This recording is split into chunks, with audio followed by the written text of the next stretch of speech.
향해서 지금 가고 있는 거예요. 이제 광야 생활은 끝났어요. 여러분, 우리의 생활은 이제 끝난 거예요. 우리의 영적으로 해석하다 보면 우리의 이제 육적인 생활, 이 세상에서 육적인 생활은 끝난 거예요. 이제 하나님이 마련해 놓으신 적과 꿀이 흐르는 가나안 땅에 들어가는 거예요. 그래서 여호수아의 가나안 입성은 영적으로 말하면 우리가 천국에 하늘의 나라에 우리가 이제 들어가는 영적으로 해석하죠. 그렇기 때문에 매우 중요하고, 여러분, 그래서 우리 목사님들 설교할 때 항상 출애굽 설교를 많이 하시잖아요. 그 다음에 광야 생활 설교를 많이 하시고, 그 다음에 가나안 들어가는 설교를 많이 하시잖아요. 그 이유가 바로 영적으로 해석을 하는 거예요. 그렇기 때문에 그렇습니다. 우리는 지난 시간에 여호수아 1장, 2장, 3장을 봤습니다. 지난 시간에 나오지 못한 분들을 위해서 여호수아 1장은 여호와 하나님께서 여호수아를 격려해 주시는 장면이 나옵니다. 여러분, 여호수아는 아주 노예로 살았던 사람이에요. 애굽에서 노예로만 시키는 일만 그렇게 했던 사람이에요. 그런 사람이 바로 이제 모세의 뒤를 이어서 이제 가나안에 들어가는 엄청나게 큰 일을 맡은 거예요. 그러면 여호수아에게 그런 능력이 있겠습니까? 없습니다. 모세는 여러분, 애굽이라는 나라에 40년 동안이나 왕자 역할을 했던 사람입니다. 그렇기 때문에 모세와 여호수아는 체급이라는 사람, 체급이. 무려 세계를 지배하는 애굽에 40년 동안 왕자로 있었던 사람과 그저 그냥 한낮에 노예로 살았던 사람과 체급이라는 거예요. 그래서 1장에서는 여호와께서 여호수아에게 격려하시는 장면이 나옵니다. 위로하시는 장면이다. 내 평생에 너를 능히 대적할 자가 없으리니 내가 모세에게 함께 있었던 것 같이 너와 함께 있을 것이니라. 내가 너를 떠나지 아니하리라. 오직 강하고 담대하라. 내 종 모세에게 명령한 그 율법을 지켜 행하면 우로나 좌로나 뒤치지 말고 그렇게 하면 내가 어디로 가든지 형통하리라. 이렇게 계속해서 끊임없이 강하고 담대하고 두려워하지 말고, 무려 이 장면이 1절에서 4번씩이나 격려하는 장면이 나옵니다. 자, 2장에 넘어가면은 이제 정탐꾼을 보냅니다. 여호수아가 가나안에 정탐꾼을 보내는 거예요. 여리고성에 이제 맨 처음에 부닥치는 게 여리고성이지 않습니까? 그 여리고성에 정탐꾼을.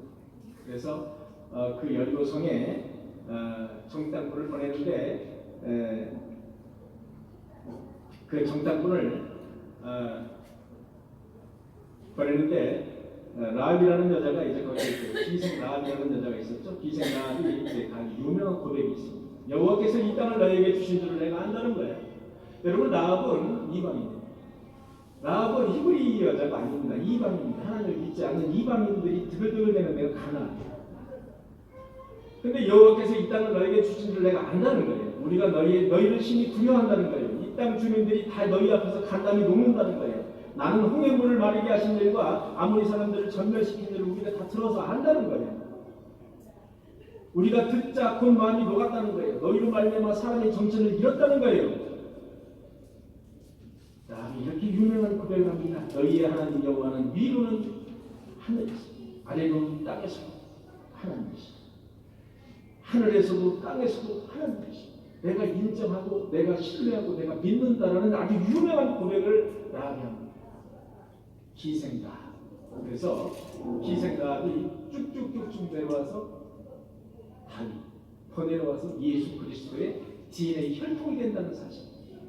이건 아주 신기한 사실입니다. 자, 3장에 들어가면 요단강을 이제 건너는 장면이 나옵니다. 시딤을 떠나서 이제 요단강을 구하는, 요단강을 건너는 장면이 이제 나옵니다.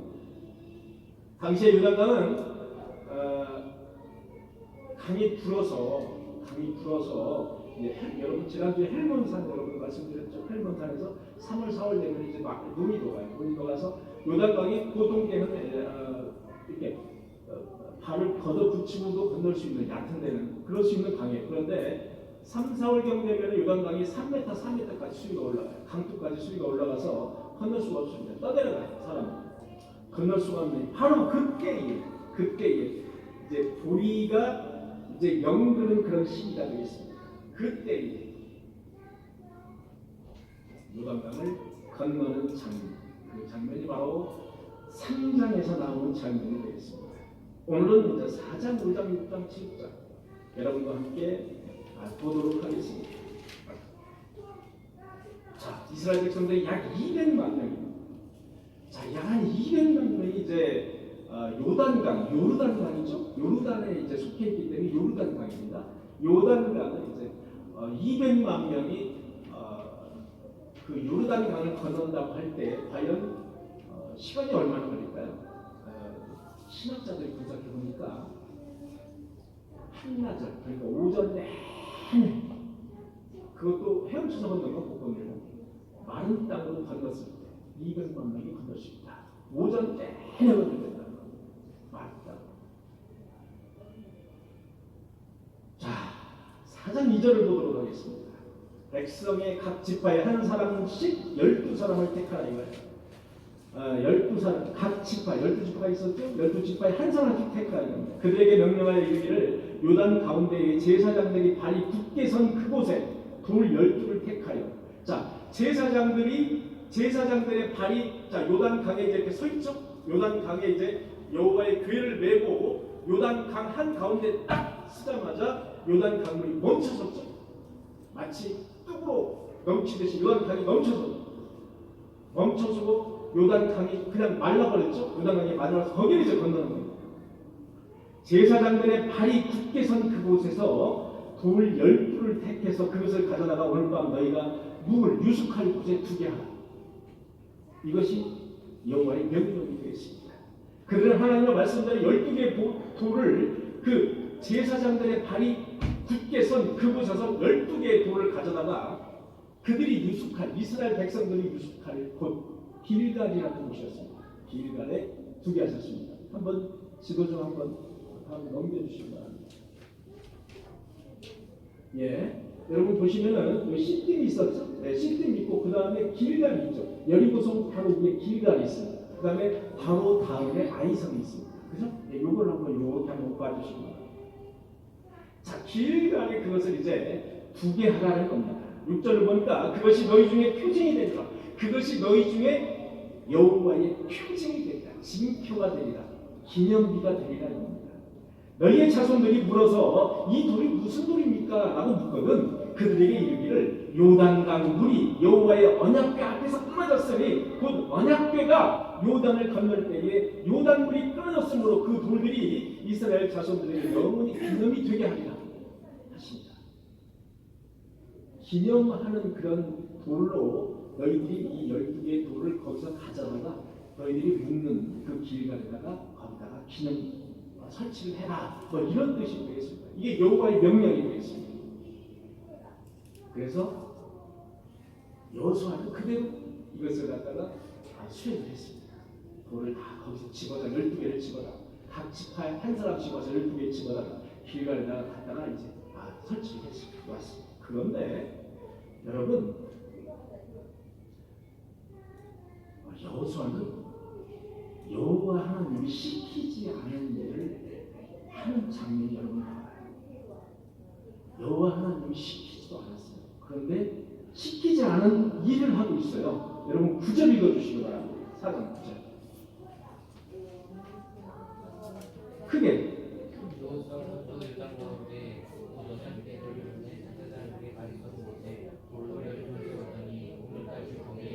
여러분 이것은 여호와 하나님이 명령하시지 않은 일, 명령하시지 않은 일이에요.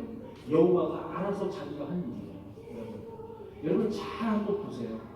하나님이 명령한 일은 제사장들의 발이 있었던 그 여호와 궤가 있었던 그곳에 돌을 12개를 가져다가 길갈에다가 놓으라는 거예요. 그게 명령이에요. 그런데 여호수아가 또 요단 가운데 언약궤를 낸 제사장들의 발이 선 그곳에 12개의 돌을 세우라는 거예요.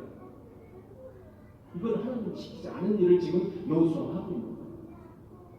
자, 하나님의 뜻은 뭡니까? 여호와의 뜻은 뭐죠? 여호와의 뜻은 뭐냐면은 언약궤, 그리고 제사장들이 서 있는 그 언약궤를 메고 지금 요단강 한 가운데 서 있잖아요. 그 요단강 한 가운데 섰더니 물이 말랐다라 이야기를 지금 하나님은 그 그것을 기념하라는 그 뜻으로 돌을 가져다 거기에 있는 돌을 가져다가 길가에 너희들 유숙할 곳에 놓으라는 거예요. 하나님의 뜻은 분명합니다. 그게 하나님의 뜻이에요. 여호수아는 제사장들의 발이 선 곳에다가 12개의 돌을 놨어요. 하나님의 명령은 아니에요. 거기다 기념비를 세운 거예요. 그것이 지금까지 있더라 그렇게 말씀나왔잖아요. 여러분, 하나님의 명령이 아닌데도 여호수아는 하나님의 뜻이 무엇인지 알고 뜻은 하나님의 그 명령은 아니지만 그것을 했어요. 이게 뭘까요? 여러분, 하나님의 뜻을 강화하기 위해서 12개의 기념비를 요단강 한 가운데다가 세운 거예요. 하나님의 뜻을 알았어요. 여호수아는. 그죠? 하나님의 뜻을 모르는 게 아니에요. 알았어요. 알았기 때문에 거기다가 플러스 알파로 설치한 거예요. 그랬더니 14절 읽어주시기 바랍니다.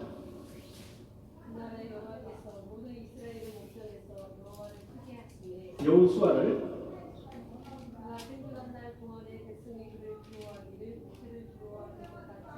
그렇습니다. 그랬더니 그날에 여호와께서 모든 이스라엘의 목전에서 여호수아를 크게 하시네. 그가 생존한 날 동안에 백성이 그를 두려워하기를 누구를 두려워하든 모세를 두려워하게 했다는 거예요. 아니, 하나님의 지시하는 명령이 아님에도 불구하고 왜 여호수아는 책망을 받지 않았을까요? 우리는 이것을 여러분들에게 지금 제가 묻고 있는 거예요. 자, 하나님의 명령하시지 않은 일을 갖다가 엉뚱한 일을 갖다가 지금 하고 있는 거예요. 엉뚱한 일이라고 볼 수는 없겠죠. 하나님의 뜻이 뭔지는 알아요. 그런데 그 뜻을 더 강화하기 위해서, 깊고 넓게 강화하기 위해서 플러스 알파 거기에다가 돌 12개를 하나님의 궤가 있는 그 자리에다가 설치합니다. 하나님의 뜻을 알고 그 뜻을 강화한다는 것. 여러분, 이것은 우리가 한 해를 살아가는 저와 여러분들에게 매우 중요하다는 사실입니다. 여러분, 하나님의 뜻을 알고 그 뜻을 강화한다는 것. 제가 이런 말씀을 들었어요. 어떤 분이 12조를 하는데, 제가 평신도 때 일이에요. 어떤 분이 12조를 하는데요. 11조가 아니고. 아유, 참, 저분은 그런 아유, 12조를 해. 그러니까 예를 들면 내가 1,000만 원을 벌면 얼마 하는 거예요? 1,000만 원 벌면 12조니까 200만 원을 하는 거예요. 11조는 100만 원을 하고 그러는 거잖아요. 11조입니다. 12조는 200만 원을 하고 그러는 거예요. 여러분, 저도 그렇게 못하고 있잖아요. 12조를 여러분, 하나님의 뜻은 뭡니까? 11조의 하나님의 뜻이 뭡니까? 모든 것이 여호와 하나님의 것이라는 것을 인정하는 그 표시예요. 그 표시인데 그 표시를 더 강화한다는 거예요. 12조. 이제서 그 뜻을 제가 아는 거예요. 그분이 돈이 많아서 그랬던 건 아니에요. 여호수아처럼 하나님의 뜻이 뭔지 알았으면 그 뜻을 더 강화하는 거예요. 깊고 넓게. 그게 12조였어요. 여러분. 여러분에게 12조를 하는 얘기 아니야. 저 돈 얘기하는 별로 좋아하는 사람 아닙니다. 성경에 보니까 이런 말씀이 있더라고요. 누구든지 너를 억지로 오리를 가게 하거든 그 사람과 심리를 동행하라. 여러분, 여호와의 뜻이, 하나님의 뜻이 뭔지 알잖아요. 우리가 오리를 동행하자고 하거든 심리를 동행하라는 거예요. 여러분, 그러면은 30리를 동행하면 어떻습니까? 여호와의 뜻이 아닙니까? 50리를 동행하면 어떨까요? 평생을 그와 함께 동행하면 어떨까요? 그게 하나님의 뜻입니까? 아닙니까? 그게 하나님의 뜻이에요. 그게 하나님의 뜻을 강화하는 거예요. 여러분, 그런데 하나님의 뜻을 모를 때가 있어요. 여러분, 여리고성 여호수아 6장에 나오죠. 여러분, 여리고성을 마지막 날에 7바퀴를 돌라고 했어요. 그리고 크게 함성을 지르라는 거예요. 그러면 여리고성이 무너지리라 이렇게 말씀합니다. 여러분 여리고성을 7바퀴 돌고 크게 함성을 지르라는 거예요. 마지막 날에. 그대로 행해야 될까요? 아니면 7바퀴? 아니야 70바퀴 돌아요. 나 70바퀴 돌 거야. 이게 하나님의 뜻입니다. 여러분 그 하나님의 뜻이 뭡니까? 여리고성을 7바퀴 돌고 큰 함성을 지배하는 그 하나님의 뜻은 뭐죠? 알 수 있습니까? 없습니까? 여기서는 하나님의 뜻을 알 수 없어요. 여리고성을 7바퀴 도르라는 하나님의 뜻이 뭔지 여러분 모릅니다. 이렇게 하나님의 뜻을 모를 때가 있어요. 여러분 더 빨리 무너지라고 7바퀴 돌지 않고 70바퀴를 도는 게 하나님의 뜻입니까? 여러분 백성이 함성을 지르는 게 더 큽니까? 아니면 나팔을 갖다가 내가 그냥 확 한 번에 불어제끼는 게 더 큽니까? 후자가 더 크죠. 함성보다 후자가 더 큽니다. 그러면 목이 아프니까 아이고 하나님의 뜻이 크게 이렇게 소리를 내라는 거구나 하면서 야 다 입을 다 닫고 나팔 충동을 해서 나팔을 불어제끼면 어떻습니까? 우리는 하나님의 뜻을 잘 모를 때가 있다. 여러분 노아의 방주가 300규빗 50규빗이에요. 그러니까 길이가 노아의 방주는 약 한 125m예요. 그리고 폭이 약 한 45에서 50m. 40에서 50m. 자 그렇게 지으라고 그랬어요. 하나님이 노아에게 그렇게 지으라는 거예요. 약 한 125m 정도로 지어라. 약 한 300규빗을 했잖아요. 3, 4, 12니까 125m에서 130m. 노아가 가만히 생각해보더니 하나님의 뜻이 크게 지으라는 거구나. 그래서 300규빗 말고 한 400규빗이나 500규빗으로 지으면 어떨까요? 그럼 어떻습니까? 그게 하나님의 뜻을 강요하는 겁니까? 여러분 하나님의 뜻을 강요한다는 것은 하나님의 뜻이 무엇인지 분명히 알았을 때 해당되는 사실입니다. 하나님의 뜻을 전혀 모를 때가 있어요. 여러분 언약궤 있잖아요. 제사장들이 메고 가던 언약궤. 여러분 언약궤가 여러분 1m 남치셨어요. 언약궤 여러분 그 출애굽기를 보면 언약궤를 정확한 언약궤의 크기를 갖다가 말씀해 주시거든요. 무슨 나무로 안팎을 금으로 칠하고 가로 세로 몇 규빗으로 하고 정확히 나옵니다. 한 요만해요. 언약궤는 요만합니다. 1m 한 20 정도. 그런데 아니고 하나님 너무 작아요. 하나님의 뜻이 뭔지 내가 알았으니까 조금 더 크게 폼나게 한 10m 정도로 만들게요. 폼나게 10m 정도를 만들게요. 이게 하나님의 뜻입니다. 하나님의 뜻이 아닌 거예요. 왜? 언약궤를 또는 방주를 그렇게 하나님이 만들으라고 하는 그 속에는 무엇이 들어있는지 몰라요. 모르기 때문에 하나님의 뜻이 무엇인지 모를 때는 그대로 행해야 돼요. 그대로. 하나님의 뜻이 무엇인지 알았을 때만 더 깊고 더 넓게 여호수아처럼 그렇게 행하는 거예요. 사랑하는 성도 여러분, 하나님의 뜻을 알고 그 뜻을 더 넓고 더 깊게 강화하셔서 하나님께서 크게 들어서 살아가시는 우리 2024년도 한 해가 되시기를 간절히 축원합니다. 5장 들어가겠습니다. 5장은 여러분 할례를 행한다는 거죠. 5장은 할례에 대해서 나옵니다. 5장 2절에 보니까 그때 여호와께서 여호수아에게 이르시되 너는 부싯돌로 칼을 만들어 이스라엘 자손들에게 할례를 행하라. 부싯돌로 할례를 행하라는 거예요. 여러분 할례는 이 신약에 들어와서는 예수 그리스도가 이 땅에 오셔서 이 할례도 피를 내는 거잖아요. 피를 남자의 성기에다가 이제 표피를 잘라서 피를 내는 겁니다. 그런데 이 신약에 들어와서는 예수 그리스도가 스스로 십자가에 못 박혀서 피를 흘려서 돌아가셨어요. 그래서 우리는 할례를 행하지 않고 세례를 행합니다. 그래서 예수 그리스도께서 스스로가 세례를 받으셨어요. 그래서 구약에서 할례와 신약에서의 세례는 동일한 의미다라고 볼 수가 있습니다. 여호와 하나님께서 왜 그렇게 그 가나안을 건넌 이스라엘 백성들에게 할례를 행하라고 했을까? 그러니까 이렇습니다. 여러분, 이스라엘 백성들이 무려 40년 동안이나 광야 생활을 했잖아요. 이스라엘 백성들의 1세대들이 죽었습니까? 안 죽었습니까? 다 죽었습니다. 다 죽었어요. 몇 년? 여호수아를 비롯해서 몇 년만 살았어요. 자, 나머지는 다 2세들이에요. 2세들이 이제 가나안을 건너왔습니다. 건너왔기 때문에 하나님의 자녀의 징표로서 너희들이 받지 못한 할례를 받게 하십니다. 최초의 할례는 여러분 아브라함 때 할례라는 말이 나와요.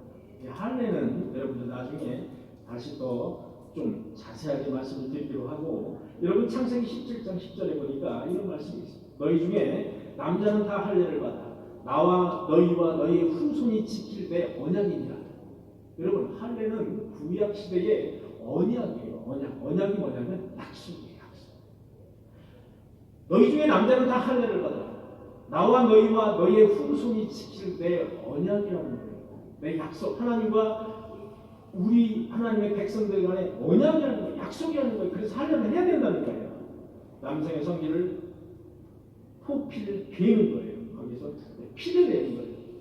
여러분, 할례를 왜 할례가 어디서 맨 처음에 할례가 이제 들어왔고 왜 할례를 굳이 행해야 되고 이런 부분에 대해서는 신학자들의 의견이 궁금해요. 그래서 여러분들에게 뭐다라고 말씀드리기는 좀 그렇습니다. 어쨌든 할례는 아브라함 때부터 할례가 이제 시작이 됐다 이렇게 보시면 되겠습니다. 할례는 하나님께서 아브라함과 맺은 그 언약의 증거로 할례를 하나님의 자녀가 되는 그 징표, 표시로 할례를 이제 처음에 이제 행하게 됐습니다. 자, 5장 9절에 보니까 이런 말씀이 있어요. 여호와께서 여호수아에게 이르시되 내가 오늘 애굽의 수치를 너희에게 떠나가게 하였다 하였습니다. 여러분, 애굽의 시대는 이스라엘 백성들이 노예 생활을 했어요. 수치스러운 생활을 했어요. 그런 수치에서 이제 가나안에 들어가서 정식으로 적과 꿀이 흐르는 하나님의 그 땅에 안착을 했다 이겁니다. 이제 너희에게 애굽의 수치를 너희에게 떠나가게 하였다 하셨습니다. 그곳 이름을 길갈이라 하였습니다. 10절에 보니까 저녁에는 여리고 평지에서 유월절을 지켰으며, 유월절을 지켰어요. 여기 아비월이라고 하죠. 아비월. 유월절은 바로 우리로 말하면 3월에서 4월에 해당되는 날입니다. 그래서 4월 14일 요 정도에 해당되는 날이고, 아비월이라고 합니다. 아비는 어린 곡식을 아비라고 합니다. 그래서 아비월이라고, 어린 곡식이 이제 싹 커서 어린 곡식이 막 이렇게 나오는 그런 이제 아비라고 합니다. 아비. 그래서 아비월이다, 6월절이다 이렇게 얘기합니다. 그래서 6월절을 지켰으며 6월절 이튿날에 그 땅의 소산물을 먹되, 6월절 그 다음에 그 땅에서 이제 아비월이 됐으니까 곡식이 나잖아요. 그 곡식이 이제 익었어요. 그 곡식의 소산물을 먹되 그날에 무교병과 볶은 곡식을 먹었다. 그날에 무교병, 6월절과 이제 무교절은 같이 섞여 있습니다. 그래서 6월절과 무교병을 같이 먹는 그런 이제 풍습이 있습니다. 5장 12절에 보니까 또 그 땅의 소산물을 먹은 그 다음 날에 만나가 그쳤으니, 여러분, 만나는 이스라엘 백성들이 가나안에 건너가고 나서 6월절을 지키고 나서 6월절에서 그 다음에 곡식을 거기에서 자기들이 농산 곡식을 먹은 다음에서야, 그 다음 날에서야 만나가 그쳤으니, 여러분 참 신기한 얘기입니다. 그동안은 만나라는 유아식을 먹었습니다. 이스라엘 백성들. 노력하지 않아도 하늘에서 내려오는 만나를 주워 먹으면 됐어요. 그렇게 유아식을 먹었습니다. 그런데 이제부터는 이스라엘 백성들이 가나안에 들어가서 자기들이 손수 농작한 그런 소출한 그런 곡식을 이제 먹기 시작했어요. 그 다음 날부터 만나가 그쳤다. 그 다음 날에 만나가 그쳤으니, 이스라엘 사람들이 다시는 만나를 얻지 못하였고 그 해에 가나안 땅에 소출을 먹었다. 참 기가 막힌 이야기입니다. 여러분 40년 동안 이스라엘 백성들이 광야 생활하면서 심지어 가나안에 건너서 첫 소출이 나기 직전까지도 하나님께서 만나를 하늘에서 내려주셔서 그 만나를 먹고 배불리 먹고 살았다는 사실은 참 기적 같은 일입니다. 여러분 이제 이스라엘 백성들은 초자연적인 하늘의 음식인 만나를 떼야 될 때, 젖을 떼야 될 때, 유아식을 떼야 될 때 이제 스스로 재배해서 얻은 곡식을 먹어야 될 때, 그런 의미를 상징하는 것이 바로 만나라는 것입니다. 여러분 13절에 보니까 여호와의 군대 대장이 등장합니다. 이 부분 아주 중요한 부분이에요. 여러분 잘 보시기 바랍니다. 13절 여호수아가 여리고에 가까이 이르렀을 때 눈을 들어본즉 한 사람이 칼을 빼어 손에 들고 마주 서 있는지라. 여호수아가 나가서 그에게 묻되 너는 우리를 위하여 우리의 적들을 있느냐? 우리의 적들을 위하여 있느냐? 그가 이르되 아니라 나는 여호와의 군대 대장으로 지금 왔느니라 하는지. 자, 여호와의 군대 대장이 갑자기 등장합니다. 여러분 여호와의 군대 대장. 자, 여호수아가 얼굴을 땅에 대고 엎드려 절하고 그에게 이르되 내 주여 종에게 무슨 말씀을 하려 하시나이까. 여호와의 군대 대장이 여호수아에게 이르되 내 발에서 신을 벗으라. 내가 선 곳이 거룩하니라. 여호수아가 그대로 행하니라. 여러분 여호와의 군대 대장. 그 다음에 여러분 6장으로 이어지잖아요. 6장으로 이어지면서 여호와께서 여호수아에게 이르시되 이렇게 나옵니다. 그러면 여호와의 군대 대장이 누굴까요? 여호와의 군대 대장. 신학자들이 이 여호와의 군대 대장을 가르쳐서 막 분분하게 분석을 합니다. 많은 신학자들이 분분하게 분석을 하다 제일 마지막에 결론은 예수 그리스도. 예수 그리스도. 제2위의 하나님 예수 그리스도. 그분이 바로 여호와의 군대 대장이에요.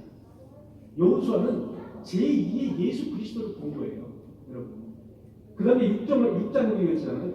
여호와께서 여호수아에게 이르시되 이렇게 나와요. 이제 여리고성을 함락하는 장면이 나오거든요. 이 여호와께서가 뭐냐?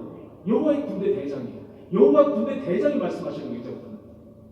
왜? 여호와의 군대 대장 예수 그리스도도 여호와예요. 하나님인데 이렇게 이어진다.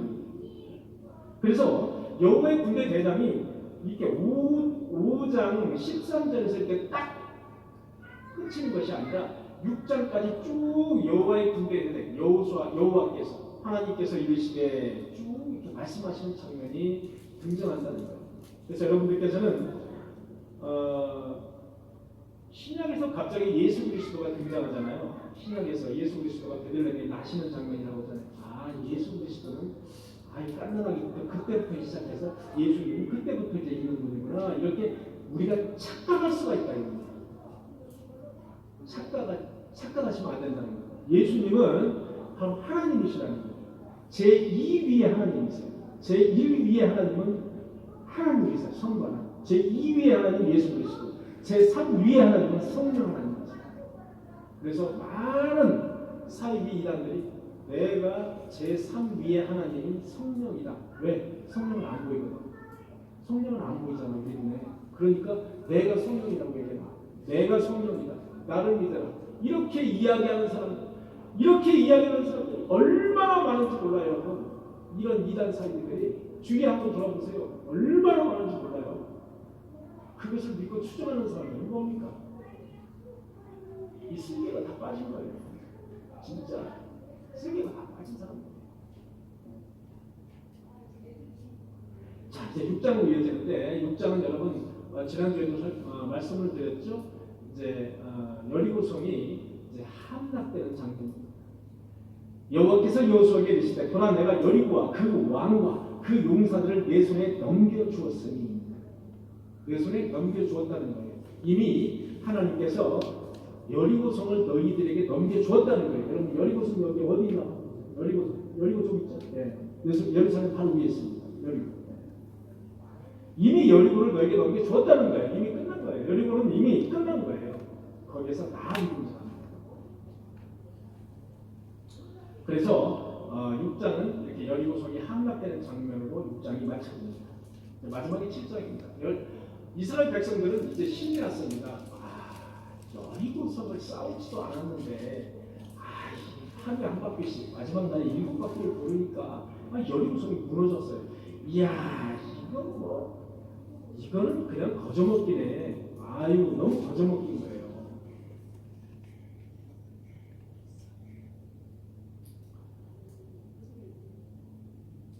자, 그런데 6장 17절 한번 읽어주시기 바랍니다. 6장 17절.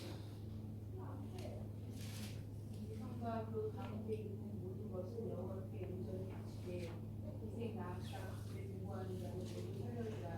이는 우리가 보낸 사람들의 득을 그가 세워주었습니다. 예, 쭉 한번 읽어주세요. 너희는 온전히 바치고 너희는 온전히 바치고 또 그 바친 것 중에서 어떤 것이든지 취하여 너희가 이스라엘 진영으로 바치는 것이 되게 하여 고통을 당하게 되지 아니하고 이스라엘 백성들에게 말씀하시기를 너희는 온전히 바치고 어떤 것이든지 취하면 어떻게 된다? 고통을 당한다 이거예요. 그래서 고통을 당하지 않도록 그 다음에 오직 너희는 그 바친 부분을 힘내지 않고 거기까지. 자, 여리고성을 이제 함락을 시켰어요. 여러분, 여리고성이 상당히 컸습니다. 여리고성은 지난번에도 말씀드렸다시피 축구장에 약 한 6, 7배 정도 된다고 했죠. 거기에 사는 사람들 다 2,000명. 여러분, 여리고성에 사는 사람들은 대부분 상당히 부유한 사람들이었어요. 그래서 온갖 금은보와 이런 것들이 많았어요. 그래서 하나님은 이렇게 말씀하셨어요. 너는 그 성에 있는 모든 것을 온전히 바치라. 그리고 그 중에 어떤 것을 취하면 어떻게 된다? 고통이 따를 것이다. 고통을 당하지 않도록 오직 너희는 그 바친 물건에 손대지 말라. 여러분, 이것이 6장 17절에 나오는 말씀입니다. 너희가 전멸시키는 것은 바로 너희가 전멸시키고 너희가 그 여리고성을 정복하고 거기에 있는 모든 재물은 바로 하나님에게 바치는 제물이라는 거예요. 손대지 말라는 거예요. 만약에 손대면 고통이 따른다는 거예요. 여리고성을 전투 없이 점령한 후에 그 다음에 다윗은 여러분 어디 성입니까? 아이성이 되겠습니다. 아이성. 바로 또 이제 또 가나안 쪽으로 더 갔죠? 아이성이 되겠습니다. 그 타겟이 아이성이에요. 여러분, 아이성은 여리고성보다 작아요. 그래서 이스라엘 백성들이 여호수아하고 같이 이제 상의를 해본 결과 아이성은 작아요. 작으니까 저거는 얼마 안 되니까 한 3,000명 정도 보내서 점령하고 와라. 이렇게 된 겁니다. 그래서 3,000명쯤이면 정복할 수 있다고 판단을 했어요. 그런데 아이성 전투에서 여러분 이스라엘이 대패를 합니다. 상당히 수십 명이 처참하게 죽고 쫓겨왔어요. 다 쫓겨옵니다. 대패를 했습니다. 7장 6절에 보니까 여호수아가 옷을 찢고 이스라엘 장로들과 함께 여호와의 궤 앞에서 땅에 엎드려 머리에 티끌을 뒤집어 쓰고 저물도록 있다가 이르되 7절 읽어주시고요. 7장에 7절 읽어주세요. 이르되 십부도소이다. 여호와여 어찌하여 이 백성을 인도하여 유다를 분노게 하시고 우리를 아모리 사람의 손에 넘겨 멸망시키게 하셨나이까. 우리가 요단 저쪽을 완벽하게 여겨 거주하였다면 좋을 뻔하였나이까. 슬픕니다. 주님, 슬픕니다. 이 백성을 인도하여 요단강을 건너가게 하시고 우리를 아모리 사람 손에 넘겨서 멸망시키게 하셨나이까. 한번 넘겨주시고. 자, 여러분, 아모리는 여러분 지도를 한번 보시면 저기 그 사해 바다 옆에 아모리 족속이라고 보이시죠? 그 분홍색 저게 전부 아모리 족속, 아모리 족속. 그 당시에 아모리 족속들이 제일 컸습니다. 그래서 아모리 족속들이 상당히 지배를 했던 그런 때다라고 보시면 되겠습니다. 그래서 이 아이성에서 패배한 다음에도 아모리 족속에게 패배했다는 거예요. 아모리 족속.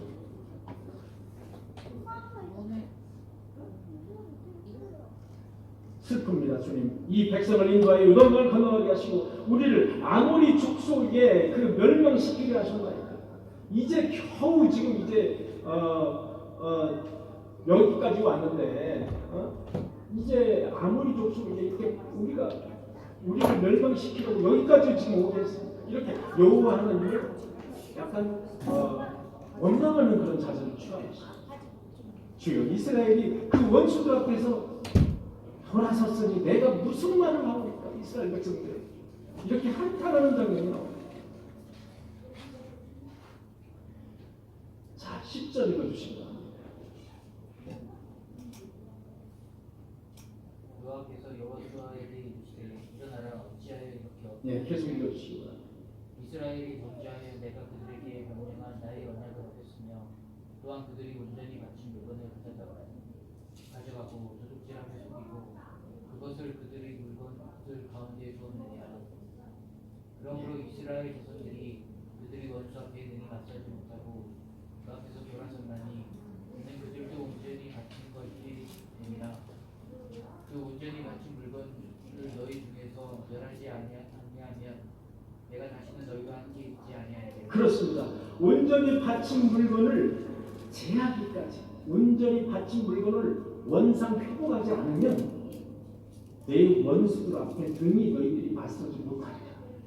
하나님이 무서운 경고를 하세요. 내가 분명히 너희에게 여리고 성에서 나온 그 모든 그 산물들은 다 나의 것이고 제물로 바치라고 그렇게 말씀을 했는데 누군가가 문제를 일으킨 거예요. 누군가가 여리고 성에 그 딱 함락된 그 성에 가보니까 뭔가가 이 금은보화가 있었던 거예요. 15절에 보니까 온전히 바친 물건을 가진 자로 뽑힌 자를 불사르되. 자, 15절에 보니까 온전히 바친 물건을, 여러분, 온전히 바친 물건을 가진 자로 뽑힌 자를 불사르되, 불사르라는 거예요. 온전히 그 바친 물건을 가진 자가 있는데 그 가진 자가 누군지 이제 뽑히면 그 뽑힌 자를 불사르라는 거예요. 그와 그의 모든 소유를 불사르라는 거예요. 그리야 여호와의 언약을 어기고 망명된 일을 행하였다. 이렇게 하나님이 진노하시는 장면이 여러분 여호수아 7장에 나오는 장면. 하나님이 갑자기 진노하시는 장면. 6장에서 그렇게 말씀해요. 여리고성에 거기에서 다 너네들한테 다 줄 테니까 거기에 나오는 것들을 모두 온전히 바쳐라는 거예요. 그랬더니 누군가가 이런 짓을 했다는 거예요. 결국 유다 지파의 아간이라는 사람이 여러분 심지 뽑기를 했는데 아간이 딱 뽑혔어요. 아간이 뽑혔어요. 노력한 물건 중에서 아름다운 외투 한 벌과 여러분 독약한 물건 중에 아주 보기도 좋았나 보죠. 아름다운 외투 한 벌과 은 200세겔과 금 50세겔을 보고 탐이나 가져나이다. 이렇게 고백을 아간이. 여러분 제가 은 200세겔을 한번 지금 현재 시가로 따져봤더니 약 한 210만 원이었어요. 그 다음에 금 50세겔을 따져봤더니 약 1,500만 원이었어요. 약 1,700만 원. 외투까지 합치면 약 한 2천만 원 상당의 물건을 노략질했다. 훔쳤다. 도둑질했다. 여호와께서. 그랬더니 5장 24절에 보니까 여호수아가 아간을 잡고 그 은과 그 외투와 그 금덩이와 그의 아들들과 그의 딸들과 그의 소들과 나귀들과 양들과 그의 장막과 그에게 속한 모든 것을 이끌고 어디로 갔다? 아골골짜기로. 여러분 아골골짜 들어보셨습니까? 아골골짜 빈들에도 들어보셨죠? 아골골짜. 여러분 아골이라는 것은 아픔, 슬픔, 고통이라는 뜻이에요. 고통의 골짜, 슬픔의 골짜. 그래서 아골골짜기로. 아골골짜기로 가서 25절에 보니까 여호수아가 이르시되 내가 어찌하여 우리를 그렇게 하였느냐. 여호와께서 오늘 너를 그렇게 하시리라. 온 이스라엘이 그를 돌로 치고 물건들도 돌로 치고 불사르고 그 위에 돌무더기를 크게 쌓았더니 여호와께서 맹렬한 진노를 그치시니 그 이름을 뭐라고? 아골골짜기라고 부르다.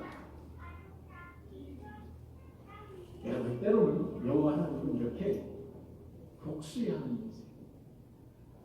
자신이 명령한 그 명령을 지키지 않으면 곧바로 징계를 내리시는 징계의 하나님이세요. 여러분 지금은 저나 여러분들이 잘 모르실 수 있습니다. 우리가 지금 이렇게 무탈하게 이렇게 지내잖아요. 무탈하게 지내는데 잘 모르실 수 있다. 언제 우리에게 큰 징계를 내리실지 모릅니다. 우리는 늘 하나님의 말씀을 거역하면서 살기 아주 익숙해져 있는 사람들이에요. 우리는 신자라고 말을 해요. 그런데 신자와 같은 행동을 하지 않아요.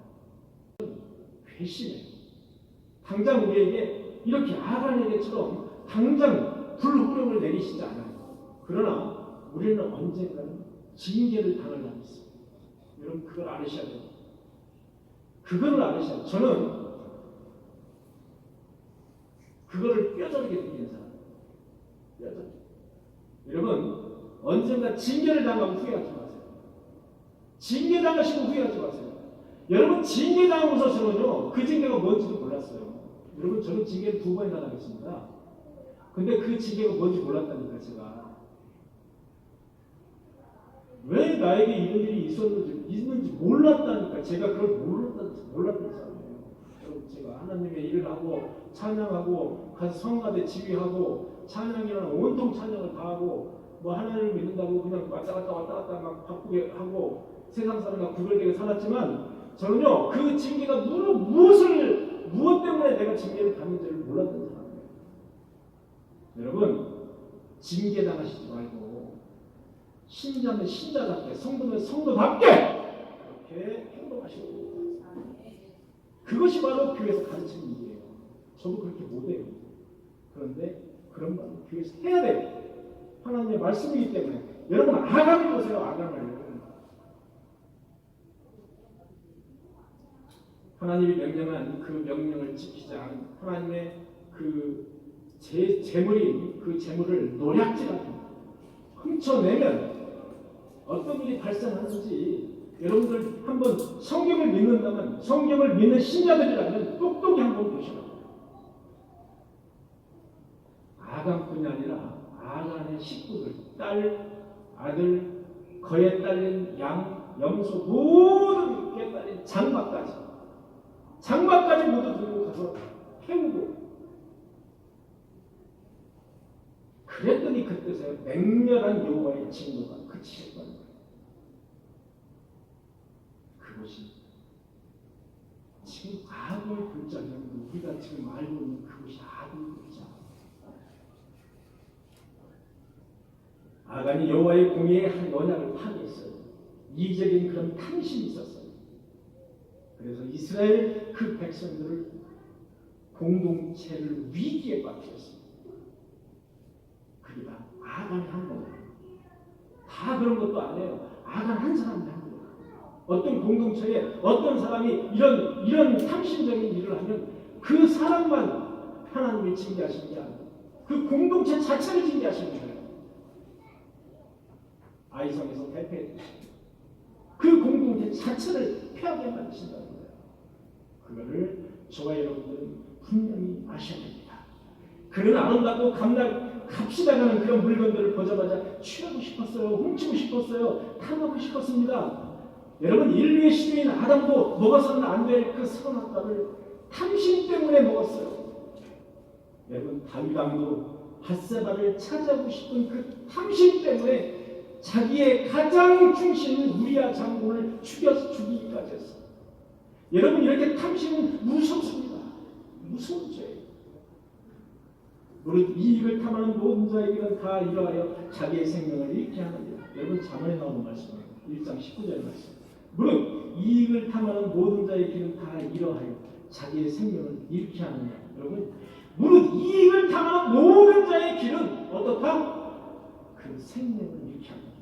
여러분 이익을 너무 탐하지 마십시오. 이익만을 탐하기 위해서 사는 자는 무릇 그 생명을 잃게 된다고 분명히 잠언에서 말씀하고 있어요.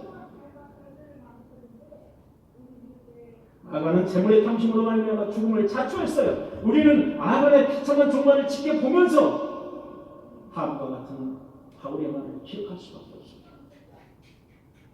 돈을 사랑함이 일만 악의 뿌리가 되나니 이것을 탐하는 자들은 미혹을 받아 믿음에서 떠나 많은 근심으로 자기를 찔렀도다. 돈만을 사랑하는 사람은 여러분 돈이 자기를 찔른다는 사실을 아셔야 됩니다. 그것이 성경에서 말하는 그것이 바로 성경에서 말하는 진리입니다. 아간 사건은 당시 여리고의 함락이라는 기적적인 사건이 일어난 직후에 발생했습니다. 아간 사건은 여리고 성이 말씀으로 함락되는 그 기적적인 사건이 일어난 바로 직후에 발생했다. 여러분 아나니아 삽비라 잘 아시죠? 아나니아 삽비라 부분. 이 사건도 초대교회 오순절 강림 그 기적적인 오순절 그 강림의 승리가 있었던 그 사건의 직후에 발생했습니다. 사도들을 속였다가 그 자리에 죽음을 당한 그 사람이 바로 아나니아와 삽비라. 모두 돈의 미혹을 받는 자기의 재물이 자기를 찌른 사람들. 여러분 우리는 이 삶을 살면서 성경 말씀을 잘 묵상하고 성경 말씀을 잘 지켜야 할 필요가 있습니다. 그리하면 어떠하리라? 너의 길이 어떠하리라고요? 평탄하리라. 먼저 나오고 그 다음에 어떠하리라? 평탄하고 형통하려면 여호와의 말씀을 늘 내 입에서 떠나지 않게 여호와의 말씀을 나의 마음에 묵상하고 그 말씀을 늘 지켜 행하려고 노력하는 사람이 되어야 됩니다. 그게 바로 너의 길이 평탄한 길이 되고 너의 길이 형통한 그 길이 될 줄 믿습니다. 사랑하는 성도 여러분, 이 말씀으로 말씀을 맺고 삽니다. 돈을 사랑함이 일만하게 뿌리가 되나니 이것을 탐내는 자들은 미혹을 받아서 믿음에서 떠나 많은 근심으로써 자기를 찔렀다.